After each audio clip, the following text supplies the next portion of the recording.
C'est presque toute la nuit que mon imagination est échafaudée de rêve de vous retrouver aujourd'hui pour pouvoir vous parler d'une situation qui me traversait la tête.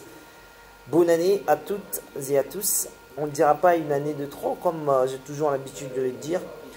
On dira simplement une belle opportunité pour vous et nous de pouvoir dresser la barre et atteindre les objectifs assignés de la vie. Je voudrais vous donner quelques clés des réussites puisque la réussite reste également l'un des majeurs objectifs qu'un individu peut s'assigner dans sa vie. Alors comment réussir? Pour réussir dans la vie, il faudra se poser des questions valables.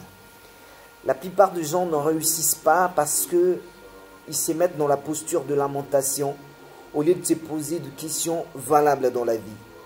C'est lamenter, ça veut dire se livrer dans des inquiétudes, mais plutôt se poser des questions valables, c'est également se tracer de réponses réelles pour se délivrer d'une situation qui inquiète. Par exemple, qu'est-ce que je dois réellement faire pour parler bien français? Ça, c'est une question valable qui vous donne rapidement une solution. Ça veut dire qu'il faudra soit s'inscrire dans un cours de langue, ou soit prendre des formations personnelles en ce qui concerne la langue française. De deux, si vous voulez réussir dans la vie, il faudra oublier le passé malheureux. La plupart des personnes ne réussissent pas parce qu'ils sont en tout cas ancrés dans leur passé malheureux. La vie, c'est aussi comme un véhicule. Nous avons le rétroviseur, nous avons le pare-brise. Si vous regardez trop le rétroviseur, vous allez faire trop d'accidents. Mais si vous vous focalisez sur le pare-brise, en regardant timidement le rétroviseur, vous allez aussi vivre un avenir assez sécurisé. Troisièmement, c'est paradoxal à la deuxième clé, se référer à son passé et à un certain moment où on a réussi, on a rayonné. La formule qu'on a utilisée dans le passé pour rayonner, pour réussir, pour gagner, pour qu'on dise de nous, on est intelligent, on sait parler français, pour qu'on dise de vous que vous êtes belle, que vous êtes jolie, quelle formule avez-vous utilisée? Alors prenez cette formule, adaptez cela dans votre présent pour améliorer votre futur. La quatrième clé, c'est la formation. La plupart des gens s'arrêtent seulement à la formation estudiantine. Alors que réussir dans la vie, ce n'est pas seulement la formation estudiantine. Nous avons plusieurs formations dans la vie.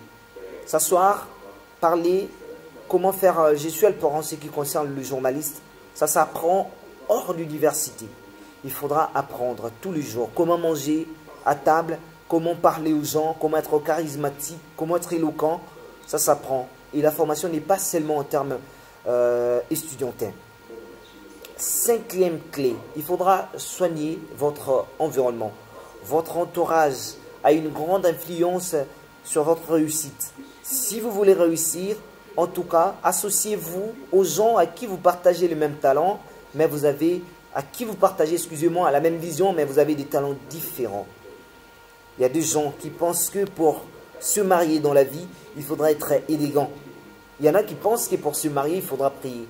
Et si dans votre environnement, la vision reste du mariage et que l'un utilise l'élégance, et si ça réussit, vous qui avez utilisé la prière, vous allez ajouter rapidement l'élégance dans votre prière. Rapidement, je reprends. La première clé, c'est d'abord se poser des questions valables parce que Jésus, même lui-même, n'aime pas des gens qui se lamentent à tout bout de champ. Se poser des questions valables. Deuxièmement, il faudra oublier votre passé malheureux. Troisièmement, se référer dans le passé à un certain moment où vous avez réussi. Adopter cette formule dans votre présent pour améliorer votre futur. Quatrièmement, il faudra se former tous les jours. Cinquièmement, soignez votre environnement. Associez-vous avec des gens à qui vous avez la même vision, mais vous ne partagez pas le même talent. Voilà. Et tout ça, mettez ça sous un socle, sous un soubassement solide qui s'appelle Jésus-Christ. Bye.